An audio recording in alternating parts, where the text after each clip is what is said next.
Mesdames et messieurs, nous nous retrouvons donc pour la deuxième partie de cet après-midi. Une partie qui sera ponctuée, vous le savez, par une table ronde. Mais avant cela, je voudrais qu'on aborde la problématique de ce congrès, la transformation de l'école, avec un angle un tout petit peu différent. Depuis 14 heures, il est beaucoup question d'organisation, d'autonomie, de subsidiarité, de gouvernance, avec un souci d'efficacité. Mais de quelle efficacité parle-t-on au juste, hein? Quelle est la mission finalement de l'école? Comment l'école peut-elle contribuer à rendre le monde meilleur? Voilà, ce sont les questions qui sont posées à notre nouvel invité.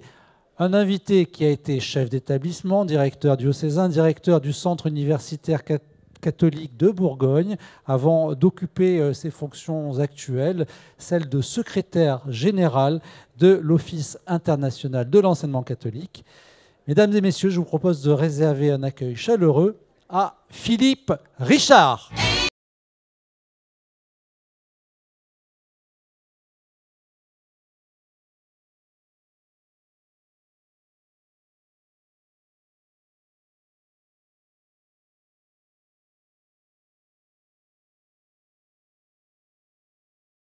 Rome.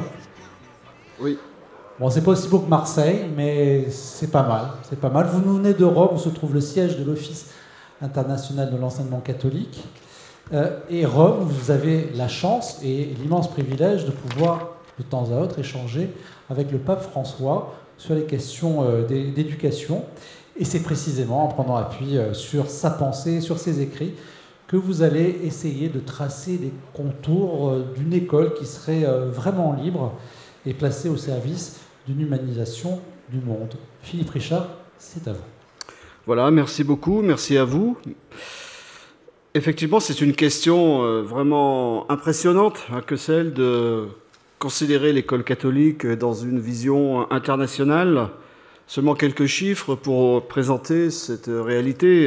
L'école catholique, c'est environ 210 000 écoles dans plus de 107 pays, ce qui représente environ, d'après les chiffres que la Banque mondiale nous a donnés, ce qui représente environ 62 millions d'élèves. Donc c'est le réseau finalement le plus important au monde, le réseau éducatif le plus important au monde. Et donc, du coup, c'est vraiment intéressant de considérer que ce réseau peut aussi contribuer de manière assez significative à une nouvelle compréhension du fait éducatif. Alors, je vais passer assez vite sur mes diapos parce qu'on n'a pas beaucoup de temps. Vous aurez là aussi, comme l'a dit M. Gonier, vous aurez à votre disposition le texte de ce PowerPoint. Il y a beaucoup de choses, donc ça vous permettra aussi de retravailler un certain nombre de questions, pourquoi pas en équipe. La question qu'on va se poser aujourd'hui, c'est finalement cette école et son investissement dans l'expérience éducative, ça vient d'où d'une part ? C'est fondé sur quel soutien, d'autre part? Et aujourd'hui, quel est l'apport que ce réseau éducatif peut apporter dans un débat sur l'éducation qui s'inscrit maintenant dans une dynamique du développement durable? Je ne vais pas vous parler des objectifs du développement durable que vous connaissez, notamment l'objectif numéro 4 du développement durable, sur l'éducation de qualité pour tous, et aussi sur tous les enjeux liés à la construction d'une planète dans un esprit de durabilité.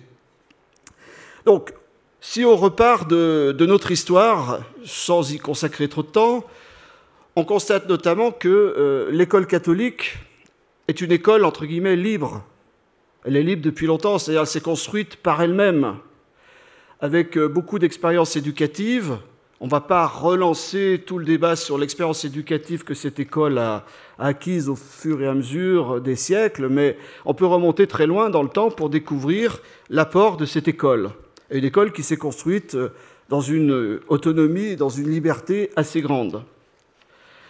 C'est seulement à partir de la Révolution française, dans un premier temps, puis ensuite, dans les années 1835, 1840 et un peu plus tard, que l'État a commencé à s'intéresser à l'éducation au sens étatique du terme.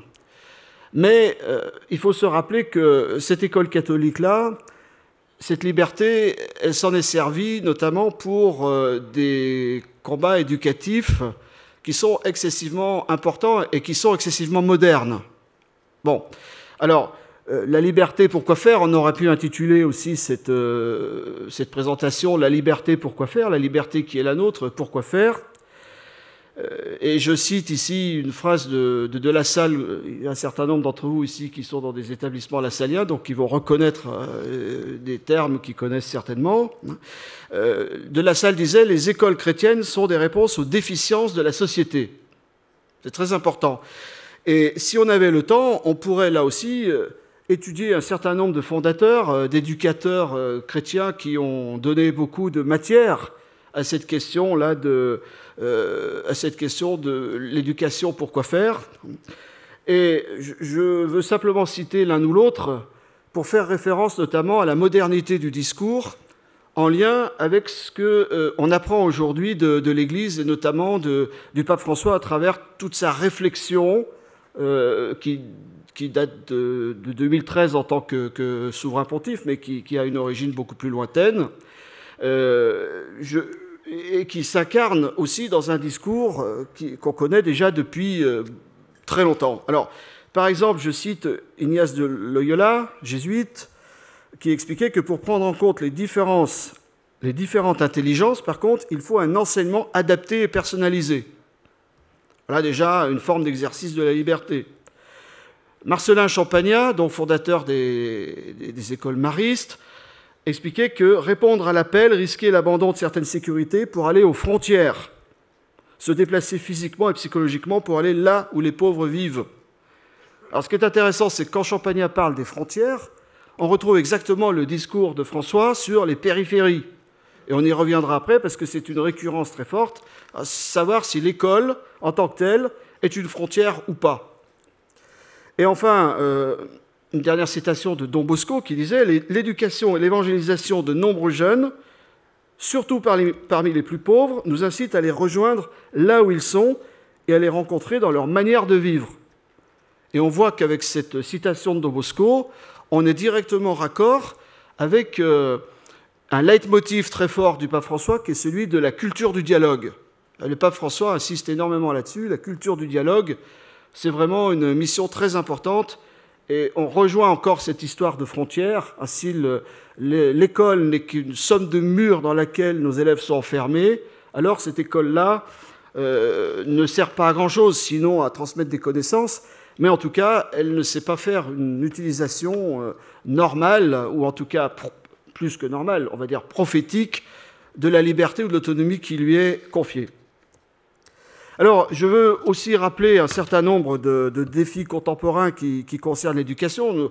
Les orateurs précédents ont déjà évoqué un certain nombre de choses, mais on pourrait à loisir, par exemple, je me souviens avoir participé au Forum mondial de l'éducation qui était organisé par l'UNESCO à Incheon en Corée en 2015, où là on a fait une présentation de toutes les problématiques qui concernent aujourd'hui les dysfonctionnements dans l'éducation.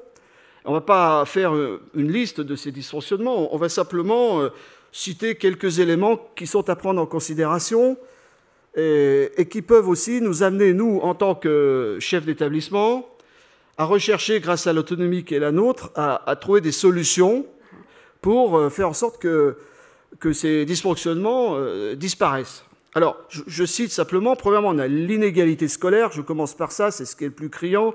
On a aujourd'hui 250 millions d'enfants qui ne vont pas à l'école dans le monde, qui sont sortis de toute activité éducative et scolaire, c'est énorme.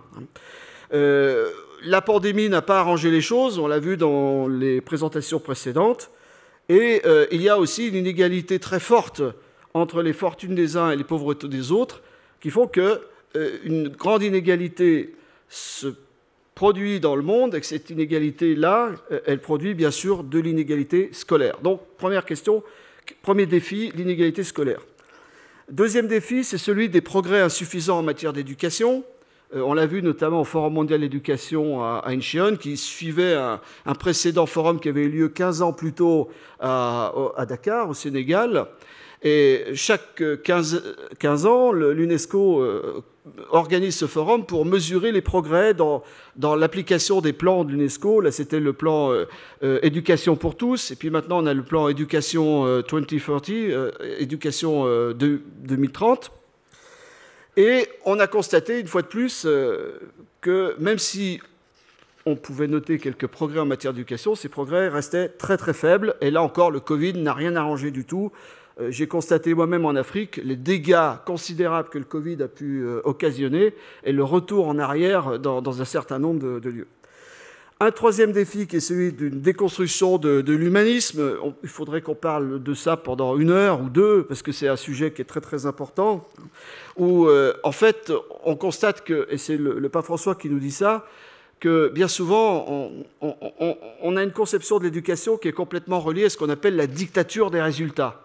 Et on s'intéresse qu'à ça, et du coup on est dans une forme d'élitisme par rapport aux résultats, et donc il y a une forme d'accélération là aussi qui empêche finalement d'être à l'essentiel.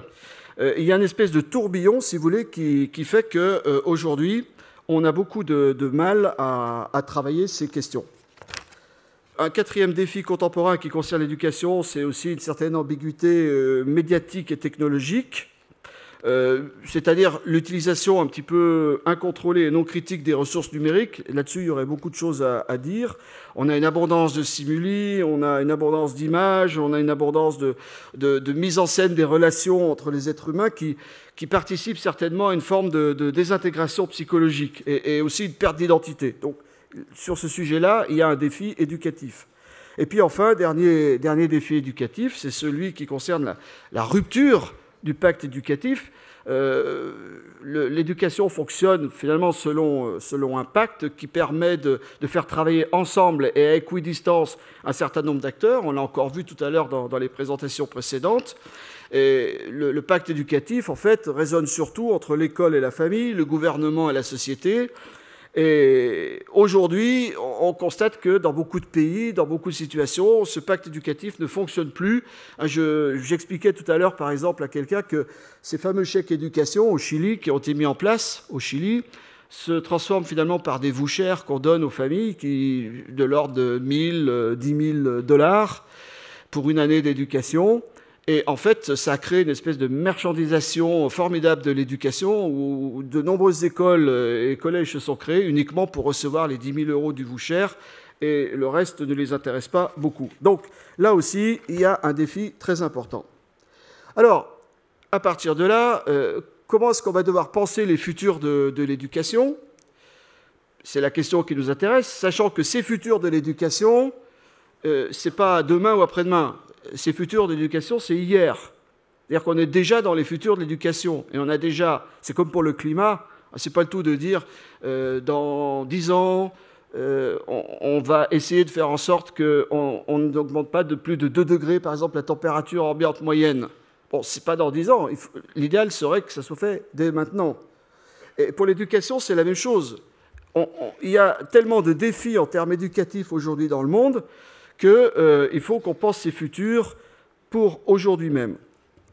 Alors, je voulais rappeler une chose importante, puisque le thème du congrès aussi porte sur la liberté et l'autonomie, c'est que les écoles catholiques à travers le monde, et moi je l'ai constaté dans tous les pays dans lesquels je suis allé, et pratiquement tous ceux qui ont des écoles catholiques depuis 6 ans, et je constate que les écoles catholiques, de manière générale, disposent d'une très grande autonomie. Et donc, cette autonomie permet de faire des choix qui sont parfois radicaux pour répondre aux défis de la société. Encore faut-il qu'on le veuille, qu'on le souhaite. Encore faut-il que l'on s'engage et qu'on engage sa responsabilité d'école ou de chef d'établissement vis-à-vis de la société à faire ou à ne pas faire ce travail d'innovation éducative. Je renvoie à un document qui vient d'être publié par l'UNESCO qui s'appelle Global Education Monitoring. C'est sorti le 12 décembre 2021 à l'occasion de l'exposition universelle de Dubaï. Et dans ce rapport de l'UNESCO, qui est consacré d'ailleurs aux acteurs non étatiques de l'éducation, donc par exemple les écoles privées en général sont des acteurs non étatiques. Le rapport dit qu'il il y a deux types d'acteurs non étatiques dans l'éducation. Il y a ceux qui sont là pour gagner de l'argent, et il y en a beaucoup. On pourrait donner beaucoup d'exemples. Et il y a toute une économie de l'éducation dans le monde qui permet de générer énormément d'argent. Ceci étant dit, il faut aussi qu'on se pose la question de savoir est-ce que nous-mêmes, moi j'ai été chef d'établissement, je sais un peu comment ça fonctionne, on a besoin d'argent, donc on en cherche, forcément. Donc l'argent est présent, et c'est le nerf de la guerre, mais c'est aussi le nerf de l'éducation. Ceci étant dit, il y a beaucoup d'acteurs non étatiques qui sont là pour faire beaucoup d'argent, qui font beaucoup d'argent. Et puis il y en a un certain nombre, comme par exemple les écoles catholiques, dont on ne sait pas trop, quand on n'est pas soi-même école catholique, si ils sont là pour gagner de l'argent ou pour faire autre chose. Et donc, ce que dit ce rapport-là sur Global Education Monitoring, c'est que finalement, on pourrait considérer que les écoles catholiques qui s'engagent en faveur des objectifs du développement durable et qui mettent en place un certain nombre d'outils pour vraiment penser les futurs de l'éducation dans une perspective de durabilité, de culture de l'éducation et de recherche d'une attention particulière à l'autre, ces écoles-là, à la condition qu'elles s'engagent, pourraient ne pas être comptabilisées finalement avec celles qui gagnent de l'argent. Et aujourd'hui, malheureusement, l'UNESCO ne fait pas la distinction. Donc, ça veut dire quoi? Ça veut dire qu'on a un travail d'identité très fort à mettre en œuvre sur ce qu'est une école catholique, quel que soit le pays dans lequel on se trouve, et les buts et objectifs qu'on se donne pour le travail qu'on a à faire. L'UNESCO a publié également un deuxième ouvrage, un deuxième rapport qui est très important, qui s'appelle « Repenser nos futurs ensemble ». Ça vient de sortir également. Et pourquoi je cite ce rapport-là? C'est parce que ça nous amène directement, en fait, à une problématique qui est très importante, qui est aussi celle du pape François. Il y a une conjonction, en fait, des discours qui est en train de se mettre en place entre le discours du pape François sur le pacte global éducatif et l'UNESCO, autour de l'idée de sauvegarder et de transformer, c'est surtout ça, de transformer l'école dans le cadre d'un nouveau contrat social. Alors l'UNESCO emploie le terme de contrat social. Le pape François évoque l'idée, lui, de pacte éducatif, mais finalement, ça revient à peu près au même. On est bien dans l'idée de reconstruire quelque chose. Alors, cela se traduit par quoi?